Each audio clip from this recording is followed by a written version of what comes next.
इसे मैं फेंक देता हूँ बड़े भैया, आप जाइए। मुनीम जी, जो राम प्रसाद की बेटी की शादी के लिए जेवर देने के लिए कहा था, भिजवा दिया? जी हाँ मालिक। शहर में रहकर यही बदतमीजी और ओछी हरकतें सीखी आपने? अपने से बड़ों का लिहाज करना नहीं आता आपको? किससे कह रहे हो तुम? आपसे कह रहा हूँ। औरत पैदा हुई है तो औरत की तरह रहना सीखे। मीना, नकुल, तुम अंदर जाओ।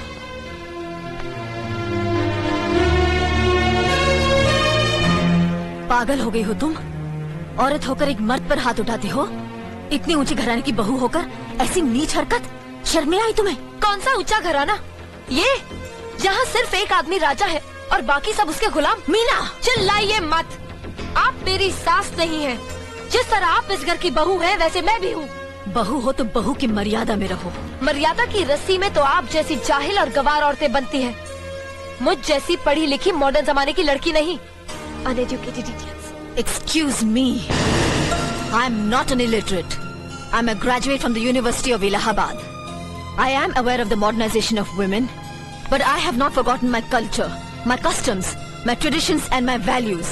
And most of all, I'll never ever forget that I'm an Indian woman. Modern जमाने की औरत भी औरत ही होती है। उसे भी मर्द ही ब्याह कर ले जाता है, मर्द को ब्याह कर वो नहीं ले जाती।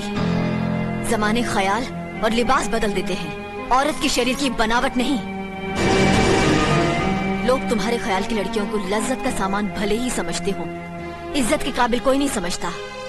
इज्जत आज भी उन्हीं औरतों की होती है जिनकी आंखों में हया हो, लाज हो, शर्म हो। हम नहीं कहते कि तुम बंदिशों में रहो, लेकिन अपने दायरे की सीमा को मत भूलो। लड़की जब अपने माँ बाप के घर होती है, तब उसके कांधों पर अपने ही घर की इज्जत का बोझ होता है। लेकिन जब वो बहू बनकर ससुराल जाती है, तब उसके कांधों पर एक नहीं, 2 परिवारों की इज्जत का बोझ होता है। आज जिस तरह तुमने नकुल को तमाचा मारा है, अगर उसी तरह उसका भी हाथ उठ जाता तो तुम्हारी क्या इज्जत रह जाती? कभी सोचा तुमने? क्या बात है मीना?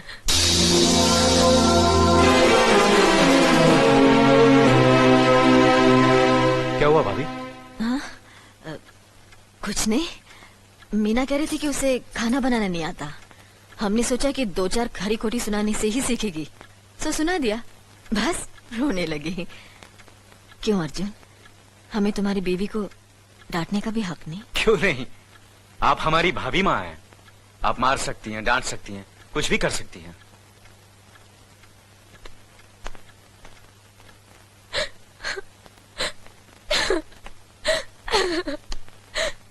मैंने भूल की जो मैं लोगों के बीच आ गई। मेरी तो इस घर में कोई इज्जत ही नहीं है। जब देखो तो सब मेरी इंसल्ट करते रहते हैं। मैं कब से रो रही हूँ, तुम पूछ भी नहीं रहे हो कि मैं क्यों रो रही हूँ। बेकार रो रही है तो कौन पूछेगा? अच्छा, तो मैं तुम्हारे लिए और इस घर के लिए बेकार हो गई हूँ। अरे बेकार तो तुम हो गए अपने परिवार के बीच में रहकर। मैं कब से बोले जा रही हूँ और तुम हो के सुन ही नहीं रहे हो। इंसान की चीख सुनकर लोग शुभ अशुभ का विचार करते हैं, लेकिन जब मेंढकी को जुकाम होता है, उसकी चीख की कोई परवाह नहीं करता। ये मत भूलो कि जब मेंढकी चिल्लाती है तो आंधी और तूफान आते हैं। आंधी और तूफान आएंगे तो उसका नतीजा तुम्हें ही भुगतना पड़ेगा। तो फिर ठीक है, अब मैं तुम्हारे साथ तब भी रहूंगी जब तुम मेरे साथ मेरे डैडी के घर रहोगे।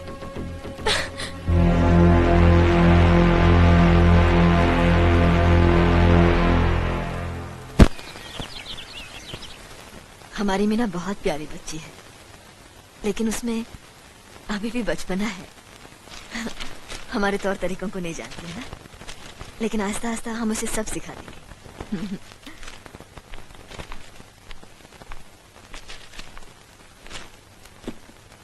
बड़े भैया, ये अपने घर जाना चाहती है। जाना भी चाहिए। 4-5 महीने हो गए, मायके की याद भी आती होगी इसे। और अर्जुन, तुम्हारे ससुर जी तुम्हें कई बार बुला चुके हैं। तुम भी कुछ दिनों के लिए हो आओ, तुम्हारा मन भी बहल जाएगा। अगर ये वापस लौटने के लिए जा रही होती तो मैं जरूर जाता, मगर ये तो हमेशा के लिए इस घर से जा रही है। कैसी बातें कर रहे हो? अगर तुम दोनों के ख्यालात एक दूसरे से नहीं मिलते तो इस मामले को घर की 4 दीवारी में बैठकर आपस में सुलझा लेना चाहिए। बहू शहर की पढ़ी लिखी लड़की है, उसे गांव की रीति रिवाज के बारे में क्या मालूम? ये तो तुम्हारा फर्ज बनता है अर्जुन कि तुम उसे हमारे तौर तरीके सिखाओ। सिखाने से कोई फायदा नहीं बड़े भैया, ये खुद को इस माहौल में डालना ही नहीं चाहती, इसलिए भेज रहा हूं। अच्छा, तो तुमने फैसला भी कर डाला? बड़े भैया, बात यह है कि मैंने मीना को, तुम बहुत समझदार भी हो गए हो ना, तो फिर तुम्हें इतना तो समझ लेना चाहिए, अगर बहू अपने आप को बदल नहीं पा रही है तो तुम बहू के मुताबिक बदल जाओ। आखिर वो तुम्हारी पत्नी है, उसका साथ देना तुम्हारा धर्म है। तुम्हारे भरोसे ही तो उसने अपनी सारी जिंदगी सौंप दी तुम्हें। अर्जुन, मेरे दर्द पर तुम तड़प उठोगे, तुम्हें तकलीफ होगी तो मैं रो दूंगा, क्योंकि हम दोनों एक ही मां की संतान हैं। खून का रिश्ता है हमारा, मगर पत्नी का नाता उससे कहीं ज्यादा गहरा होता है, क्योंकि वो पराये घर से आकर अपनों से कहीं ज्यादा अपनी हो जाती है, परछाई बन जाती है हमारी। पति शरीर है तो पत्नी उसकी आत्मा है। पत्नी ही पति के जीवन को सही अर्थ देती है, उसे कामयाब बनाती। पत्नी के बगैर पति बेजान और बेमाने हो जाते हैं। अगर आज तुम अपनी पत्नी को हमेशा के लिए उसके मैके छोड़ाओगे तो यह गांव, यह समाज क्या कहेगा हमारे बारे में? जरा सोचो अर्जुन, न्याय के सिंहासन पर बैठकर जो लोगों के अच्छे बुरे का फैसला करता है, अगर उसी के घर में नाइंसाफी होगी तो लोग हंसेंगे हम पर, किसी को मुंह दिखाने के काबिल नहीं रहेंगे हम। बड़े भैया, मुझसे भूल हो गई, मुझे माफ कर दीजिए। मुनीम जी। जी मालिक। जायदाद के दस्तावेज लाइए। जी अभी लाया। बहू, पति ही पत्नी की असली शक्ति होती है। हमारे पुरखों ने कुल धर्म पत्नी के बारे में कहा है, जो पति के काम में उसकी मददगार हो, उसे अच्छी सलाह दे, जो दासी की तरह उसकी सेवा करे, मां की तरह उसे खिलाए पिलाए, लक्ष्मी का रूप हो और धरती की तरह उसमें सहन शक्ति हो, वही आदर्श पत्नी होती है। औरत की सोच मर्द का मुकद्दर बनाती है। वो जब बनाने पर आती है तो कुटिया को महल कर देती है, और जब बिगाड़ने पर उतरती है तो महल को मिट्टी का ढेर बना देती है। मालिक, ये जायदाद के दस्तावेज है। हमारी जमीन जायदाद कहां कहां है और कितनी है, उसका हिसाब किताब ना बाबूजी को मालूम था, ना हम तीनों भाइयों को मालूम है। बहू, तुम पढ़ी लिखी हो, आज से इसका हिसाब किताब तुम देखोगी। लक्ष्मी जी। अपनी चाबियों का गुच्छा और ये कागजात बहू को दे दो।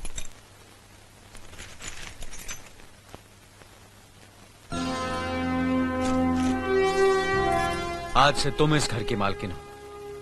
तुम जहां कहोगी, जिस कागज पर कहोगी, हम तीनों भाई चुपचाप आंख बंद करके दस्तखत कर देंगे। जैसा कहोगी वैसा ही करेंगे। बस एक ही विनती है बहू, हम तीनों भाइयों को अलग करने का ख्याल अपने मन में कभी आने मत देना।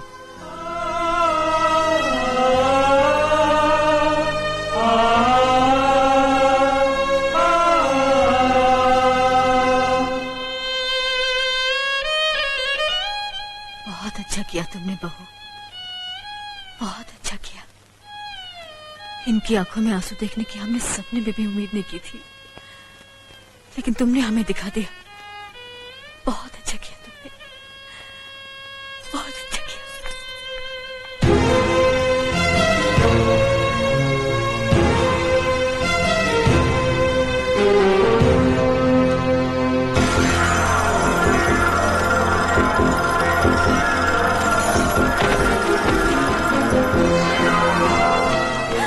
मीना, मीना, क्या हुआ बहू? मीना, मुनि जी जल्दी से डॉक्टर को बुलाइए।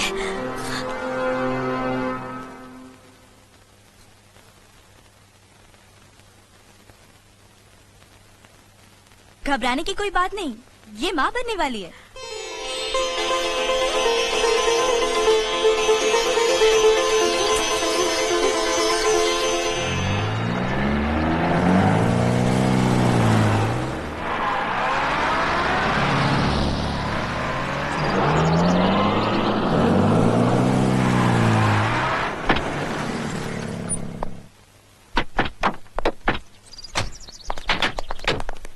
आप लोग यहीं ठहरिए, मैं ठाकुर साहब से मिलकर आता हूँ।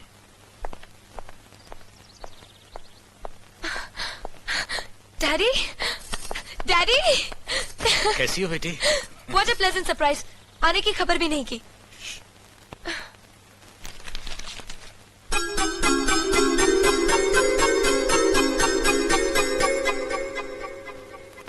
ठाकुर साहब, पाए लागू। समधी जी, आप अचानक यहाँ कैसे? तशरीफ रखिए, बैठिए ना। आपके बराबर बैठने की मैंने कभी गुस्ताखी नहीं की, तो आज कैसे करूंगा? बहुत दिनों बाद हम लोग मिल रहे हैं। कहिए, आपका कारोबार कैसे चल रहा है? आपकी कृपा और आशीर्वाद से ठीक ही चल रहा है। दिल्ली में इंडस्ट्रीज मिनिस्टर के साथ कब की अपॉइंटमेंट ली है? कल सुबह 11 बजे सर। इनकम टैक्स केस का वकील ने कहा है कि 15 तारीख की हियरिंग में मामला क्लियर हो जाएगा। आज एक्सपोर्ट का माल जापान के लिए जहाज से रवाना हो जाएगा ना? जी हाँ सर। नमस्ते ठाकुर साहब। नमस्ते नमस्ते नमस्ते। अरे दीनानाथ जी, आप लोगों ने यहाँ आने की तकलीफ क्यों की? मैं आपकी संस्था के लिए गवर्नर साहब से बात कर चुका हूँ, आपका काम हो जाएगा। धन्यवाद, बहुत बहुत। अरे गोपीनाथ जी, होम मिनिस्टर ने वादा किया कि आपके भाई का ट्रांसफर जल्दी ही हो जाएगा। Thank you sir. Daddy, good morning daddy. Good morning my child. आप कहीं जा रहे हैं क्या? हाँ बेटी, एक जरूरी काम से दिल्ली जा रहा हूँ। अपना ख्याल रखना। ओके। Okay, bye. पास में ही फैक्ट्री के लिए जमीन देखने आया था, सोचा आपके दर्शन करता चलूं। अब इजाजत दीजिए। इतनी जल्दी कैसे जा सकते हैं आप? भोजन तो करते चाहिए। माफ कीजिए, आप तो जानते ही हैं, बाप बेटी के घर का खाना तो क्या, पानी भी नहीं पी सकता। शहर में रहकर भी अभी भी आप इन बातों को मानते हैं? शहर में रहूं या गांव में, मैं अपनी परंपरा और संस्कार कैसे भूल सकता हूं? आखिर मैंने इसी मिट्टी में जन्म लिया है। अच्छा, चलता हूं। अजी, कम से कम बेटी से मिलकर उसकी कुशलता तो पूछ लीजिए। ये क्या कह रहे हैं आप? मैं इतना ऊंचा नहीं हूं कि अपनी बेटी की कुशलता पूछकर आपका अपमान करूं। ठाकुर साहब, ये तो मेरी बेटी का सौभाग्य है कि वो इस मंदिर जैसे पवित्र घर में बहू बनकर आई, और फिर आपकी छत्र छाया में तो वो कुशल हो गई। राम राम। राम राम। बेटे, जिस तरह तुम मैके में चहकाती रही हो ना, वैसे ही अपनी ससुराल को भी महकाती रहना। जी।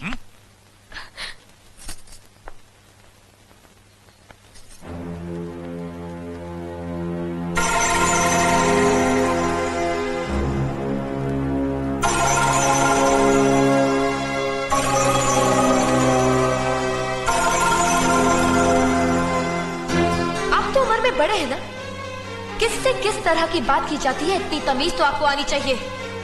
Mind it, mind it, mind it, mind it, mind it. बड़े भैया, मुझे माफ कर दीजिए। क्या हुआ? मुझे माफ कर दीजिए। ये क्या कर रही हो? अपने पापों का प्रायश्चित कर रही हूँ। मैंने आप जैसे देवता का अपमान किया है, आपका दिल दुखा है, मुझे माफ कर दीजिए बड़े भैया, मुझे माफ कर दीजिए, मुझे माफ कर दीजिए। लक्ष्मी, मुझे माफ कर दीजिए बड़े भैया, बड़े भैया मुझे माफ कर दीजिए, मुझ पर तरस खाकर मुझे माफ कर दीजिए बड़े चलो भैया। तुम्हें ऐसे नहीं बैठना चाहिए, मुझे माफ इससे बच्चे पर असर पड़ेगा बेटे। मैं आपकी भी दोषी हूँ दीदी। आपने जेठानी की जगह माँ बनकर मेरी गलतियों को बर्दाश्त किया, और मैं अब भागन आपकी बेटी न बन सकी। मुझे माफ कर दीजिए दीदी, मुझे माफ कर दीजिए। अब चुप भी हो जा। तो हमने कब तुम्हारी बात का बुरा माना? हाँ, अगले रोते नहीं, रोते नहीं।